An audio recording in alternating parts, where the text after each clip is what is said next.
In this video, we will learn how to make chiparoos, a nutritious, shelf-stable food containing meat and carbohydrate or grain ingredients. Chiparoos were originally developed at Penn State University as a new product for a women's nutribusiness cooperative in Kenya. They were intended for young children, providing a small amount of meat in an otherwise grain-based diet. Chiparoos are formulated from locally available ingredients. A typical formulation includes ground meat, cooked potatoes, salt, lime juice, sodium nitrite, sodium phosphate, and appropriate seasonings. Chiparoos can be made using a variety of animal protein sources and potato or grain ingredients depending on which items are locally available. Today we will be using chicken thigh and Irish or white potatoes. In this video, we will learn how to make chiparoos using two methods. First, formed and sliced chiparoos or chips, and second, extruded chiparoos or strips. To begin both methods, a meat batter must be made. The chicken thighs are inspected for any bone fragments and ground through a 9 mm diameter grinder plate.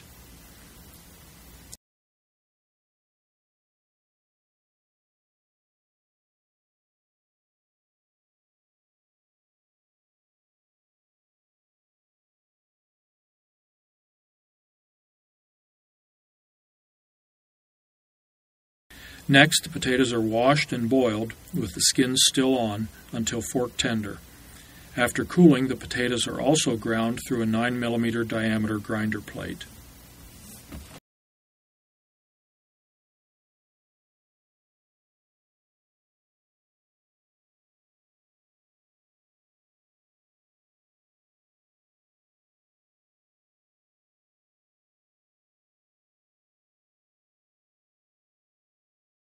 After grinding, formulated amounts of salt, lime juice, sodium nitrite, sodium phosphate, and appropriate seasonings are added to the mixture and mixed until the batter is sticky.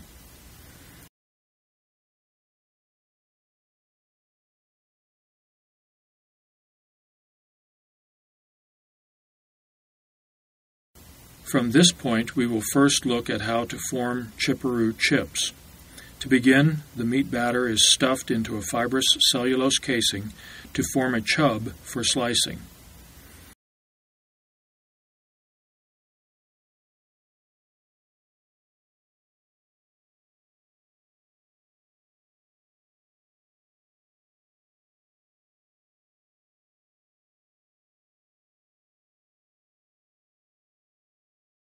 The chubs are then placed in boiling water and cooked until an internal temperature of 66 degrees centigrade is achieved.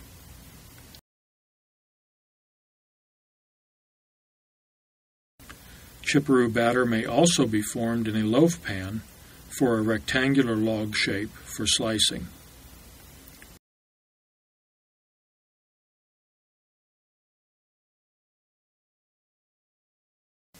Pans are oven-baked at 77 centigrade to an internal temperature of 66 degrees centigrade.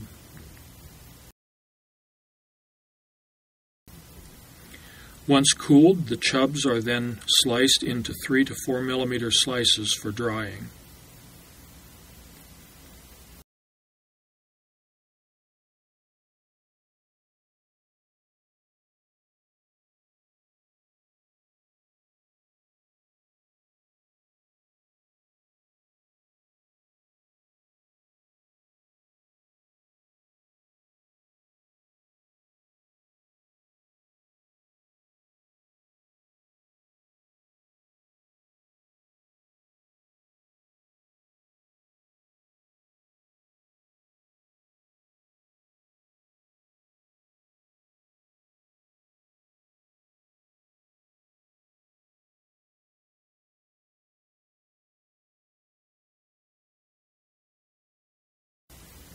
The sliced chiparoos are now dried at 71 degrees centigrade for about 3 hours until the desired water activity is achieved. Successful drying has been done in conditions typical of a solar dryer using 9 hours of drying time at 54 degrees centigrade.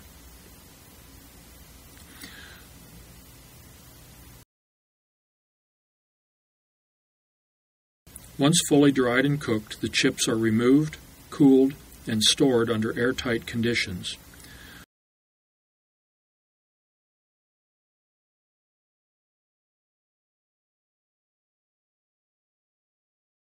With their low water activity, they should be shelf stable.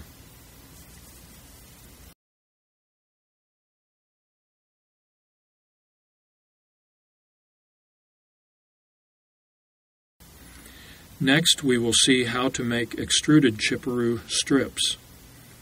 First, the meat batter must be loaded into an extruding device, in this case a handheld unit.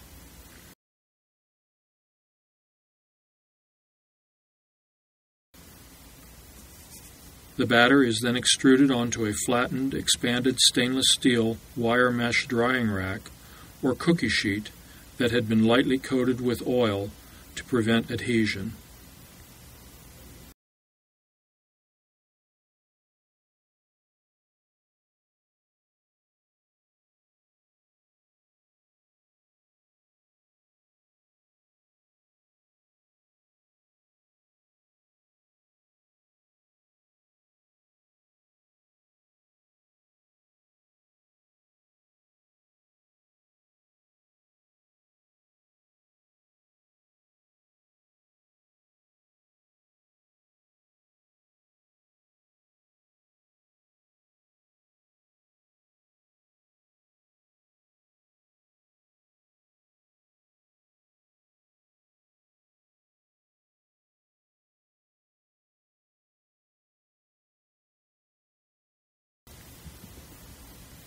The raw extruded meat batter strips are then placed in an oven at 54 to 71 degrees centigrade for cooking and drying.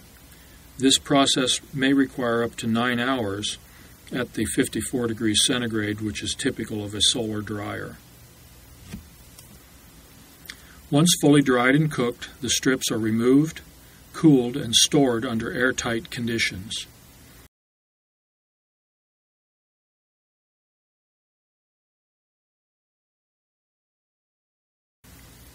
Inexpensive, airtight plastic bags should be adequate to store the finished chips.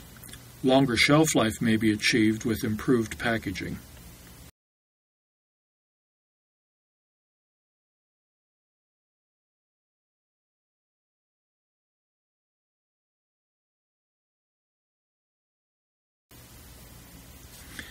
Chiparoos of any shape may be eaten as snacks or used in many recipes to boost the nutritional status.